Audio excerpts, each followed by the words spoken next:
I'm Mark Stewart Greenstein, founder of the Epic Party, and on behalf of a small but growing number of members, here are some positions that we have that I think dovetail beautifully with Constitution Party presidential candidates and many of the Libertarian Party presidential candidates. And we'd like to be behind one of you.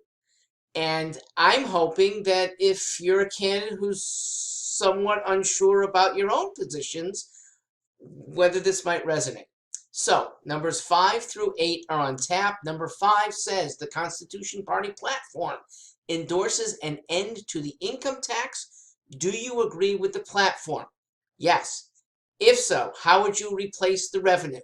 Answer, you don't replace it. The revenue that is generated is almost completely going to unconstitutional endeavors. Article 1, Section 8 does not allow for Social Security, does not allow for Medicare or Medicaid, does not allow federal aid to higher education, does not allow all these research projects that are generally given out as doled out for representatives to feel good and strut their stuff back.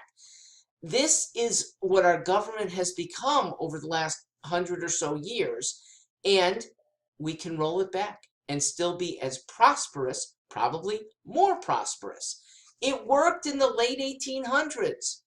It was because of the largesse that we had built up, the wealth that this young nation had, that by about 1900, progressives like Teddy Roosevelt and Woodrow Wilson and a lot of the muckrakers wanted to use the government to do things at their own behest, that they didn't want to wait to raise lots of funds from individual organizations. They wanted to command funds that would do things that they wanted. And thus, the welfare state and the larger controlling state that we have now. None of those things are necessary, and none of those things are even proper under the Constitution. The constitutional duties prescribe things that would run us no more than maybe $1.2 trillion. We have, in normal times, a $4.3 trillion expenditure. You could bring this down to about a quarter of that. Ladies and gentlemen, you need defense.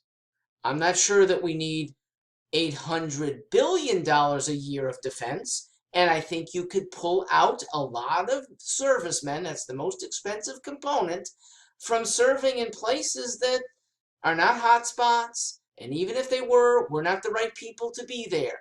Serving in Italy, serving in West Germany, serving in Japan, very peaceful nations, unlikely to attack, unlikely to be attacked.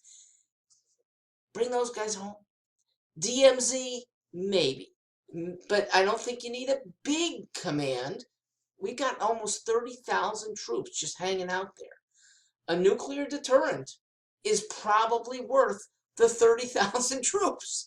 It's a tripwire that is done by electronic surveillance. Bunch of North Koreans come over the border, we could still meet them with cruise missiles instead of men bearing arms. So, there is not much foreign policy I like to speak about, but when it comes to budgeting, this is the foreign policy that you do need. $1.2 trillion. Let's add a few more things. You do need border enforcement.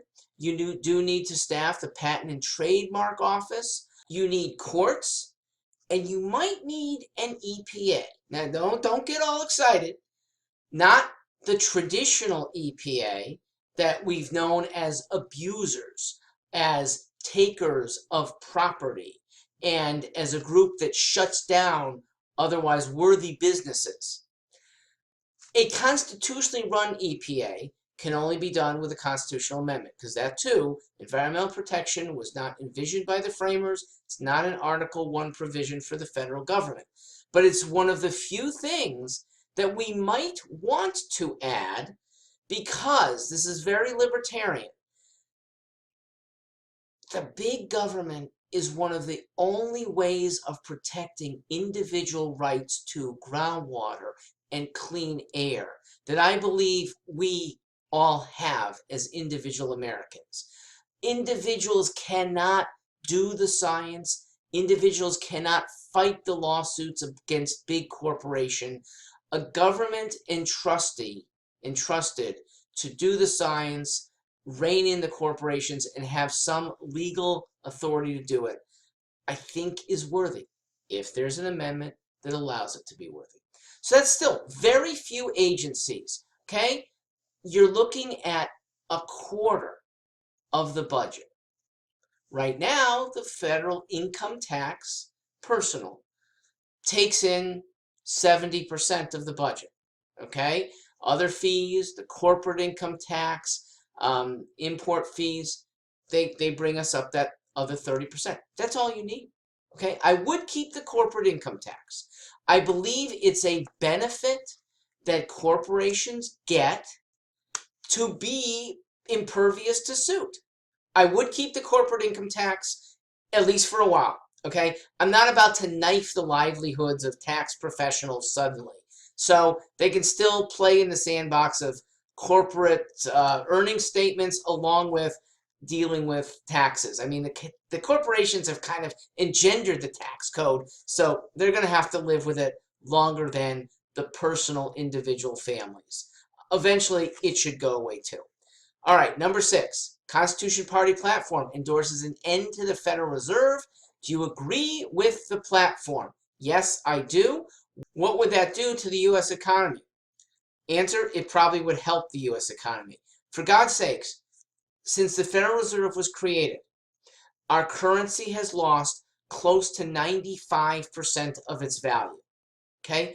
Whatever possible inconsistencies in an economy it might have somewhat smoothed, it is not worth lack of protection for our currency. Let's go back to why it was created in the first place. It was a power grab. It was a power grab that allowed banks to get more control. And we did this on the heels of the 1907 recession, one that caused a very brief panic, some job losses, but like every recession before that, it dates back to 1819. The panics did not last long. A year and a quarter, a year and a half at most, and we were back to normal because that's what free market capitalism does. When recessions hit and prices go lower and lower, at some point, labor is cheaper, so I'm going to employ that guy. The furniture that I would buy for a while now is cheaper. I'm going to start getting back into the spending. Economic cycles are inherent in capitalism. The Federal Reserve was not needed as a long-term thing. It was a short band-aid that the first time they used it didn't even work. They did the wrong thing at the Fed when in 1930 the economy cratered and they, instead of loosening the money supply, they tightened it. Dopes. So the Federal Reserve has some wise people. Their opinions might be helpful to making economic decisions individually, not by government. I was taught by a former Federal Reserve of the West Coast chairman. He provided a seminar when I was at Berkeley. Good guy to listen to. And that could always be there. It just shouldn't be a command. Banks can take their cues from wise people or from market forces. Market forces correct themselves at certain points without horrible damage. I don't think we need a Fed. Okay, number 7. What is your position on NATO? This is one of 2 questions which I urge candidates listening not to answer. Foreign policy should not be on tap in a presidential campaign. Very few voters are animated by the presidential candidate's promises about foreign policy.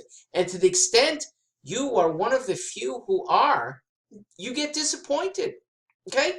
You could not have predicted about the majority of the last few presidents.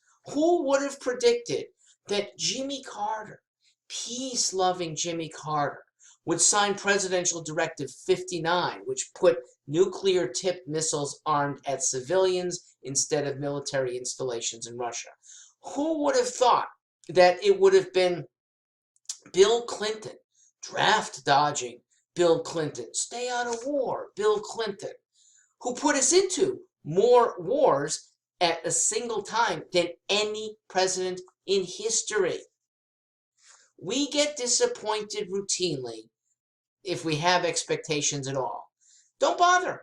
There is no candidate alive to succeed Donald Trump. Actually, there's one. No candidate that I know running to succeed Donald Trump who knows enough foreign policy, because he can't.